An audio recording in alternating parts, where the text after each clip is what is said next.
Assalamu alaikum 10th class. I hope you all are doing well. We are going to start our next topic, that is flooding. Flooding means selab. Heavier rainfall come to the warmer atmosphere. अब बारिश का ज़्यादा बहाव जो होता है वो गर्म एटमॉस्फेयर वार्मर एटमॉस्फेयर में होता है। इसकी क्या रीज़न है? वार्मर एटमॉस्फेयर कैपेसिटी रखता है कि वो ज़्यादा देर तक मॉइस्चर को अपने अंदर होल्ड कर सकता है या एब्जॉर्ब करके रखता है, resulting in intense flooding in those areas. बेटे इसका रिजल्ट क्या होगा? अगर हैवियर रेनफॉल ऐसे एरिया में हो रही है जहाँ पे वार्मर एटमॉस्फेयर है और वो एटमॉस्फेयर वहाँ पे ज़्यादा देर तक मॉइस्चर को होल्ड करके रख सकता है, तो इसका रिजल्ट क्या निकलेगा? उस एरिया में फ्लड आ जाएगा, सैलाब आ जाएगा। As we know that the global warming changes weather pattern. ठीक है, हमें पता है कि ग्लोबल वार्मिंग की वजह से वेदर पैटर्न में बहुत ज़्यादा चेंजेस आ जाते हैं, जिसकी वजह से तूफान जो है वो बहुत ज़्यादा स्ट्रॉन्ग हो जाते हैं। इसी तरह इनलैंड और कोस्टल एरियाज, इन दोनों एरियाज में सैलाब आने का रिस्क बहुत ज़्यादा बढ़ जाता है।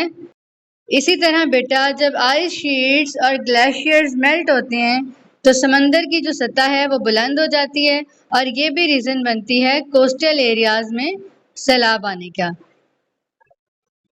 आगे बेटा आप ये साइड इंफॉर्मेशन में देखेंगे, thanks to water high specific heat capacity. हमने अपने इस 10th क्लास के फर्स्ट चैप्टर में पढ़ा था कि वाटर की स्पेसिफिक हीट कैपेसिटी बहुत हाई होती है, 4200 जाउल पर केजी पर केल्विन। वाटर की स्पेसिफिक हीट कैपेसिटी हाई होने से फ़ायदा ये होता है कि ओशन जो है वो एब्जॉर्ब और रिलीज कर सकता है हीट को बहुत ही स्लोली। ठीक है, जिससे क्या होता है कि जो ग्लोबल क्लाइमेट है वो रेगुलेट हो जाता है। क्लाइमेट में की इंटेंसिटी जो है वो मौसम की शिद्दत जो है वो बहुत ही कम हो जाती है। नेक्स्ट बेटा आप देखेंगे वाइल्ड फायर्स। वाइल्ड फायर्स क्या होता है कि जंगलात में आग भड़कना। Wild fire often result from the high temperature and long period of dryness. अब इसकी रीज़न क्या है? अगर जंगलात का टेम्परेचर बहुत ज़्यादा हाई हो गया और वहाँ पे ड्राइनेस जो है, खुश्की जो है वो बहुत अरसे से है, तो वो जंगलात में आग भड़कने का बायस बनेगी। With reduce moisture in the air and soil. ठीक है, ज़मीन भी बंजर है, उसमें कोई मॉइस्चर नहीं है, किसी तरह की नमी नहीं है, हवा में किसी तरह की नमी नहीं है, ग्रास में किसी तरह की नमी नहीं है, तो क्या होगा? आग लगने का जो अमल है वो तेज हो जाएगा।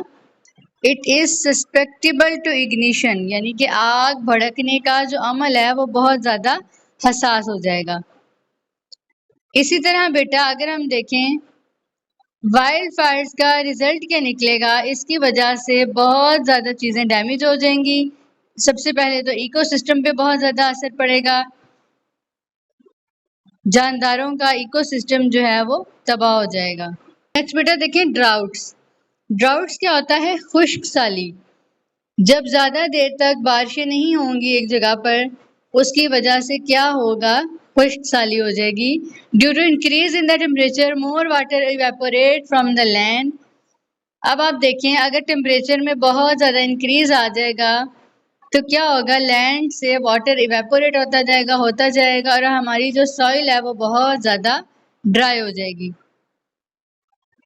टेम्परेचर में इजाफे की वजह से ज़मीन से पानी इवेपोरेट होता जाएगा और जो हमारी लैंड है वो बहुत ही ज़्यादा ड्राई हो जाएगी, जिसकी वजह से प्लांट्स को, एनिमल्स को और खुश्क साली वाले इलाके में जो बसने वाली आबादी है उनको पानी की सहूलत बहुत ही कम मिलेगी और ड्राउट्स की जो इंटेंसिटी है, शिद्दत है खुश्क साली की, वो बहुत ज़्यादा बढ़ जाएगी। फिर उन एरियाज में शॉर्टेज ऑफ वाटर हो जाएगा, पानी की किल्लत हो जाएगी। इस वजह से क्या होगा कि रेनफॉल का पैटर्न भी चेंज हो जाएगा।